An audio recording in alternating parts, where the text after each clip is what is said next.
धनतेरस भारत त्योहारों का देश है। विभिन्न त्योहारों पर अलग अलग पौराणिक कथाएं प्रचलित है।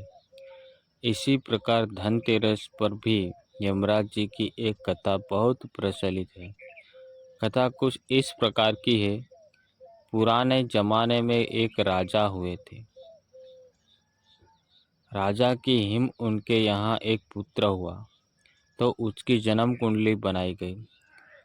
ज्योतिषियों ने कहा कि राजकुमार अपनी शादी के चौथे दिन सांप काटने से मर जाएगा। इस पर राजा चिंतित रहने लगे। जब राजकुमार की उम्र 16 साल की हुई तो उनकी शादी एक सुंदर, सुशील और समझदार राजकुमारी से कर दी गई। राजकुमारी माँ लक्ष्मी की बड़ी भक्त थी। राजकुमारी को भी अपने पति पर आने वाली विपत्ति के विषय में पता चल गया था। राजकुमारी काफ़ी दृढ़ इच्छा शक्ति वाली थी। उसने चौथे दिन का इंतजार पूरी तैयारी के साथ किया।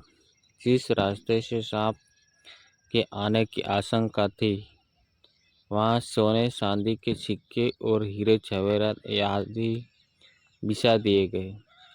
पूरे घर को रोशनी से जगमगा दिया। कोई भी कोना खाली नहीं छोड़ा गया।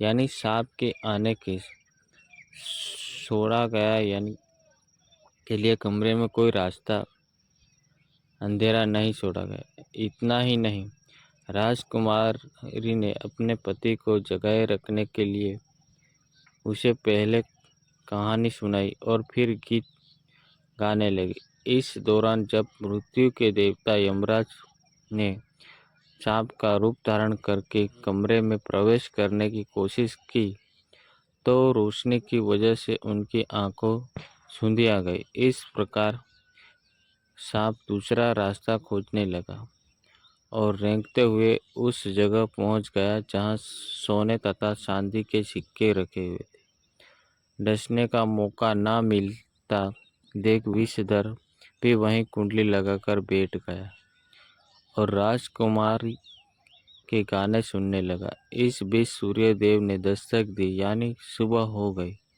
यम देवता वापस जा चुके थे। इस तरह राजकुमारी ने अपने पति को मौत के पंजे में पहुंचने से पहले ही छुड़ा लिया।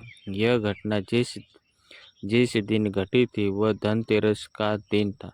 इसलिए इस दिन को यमदीप दान भी कहते हैं।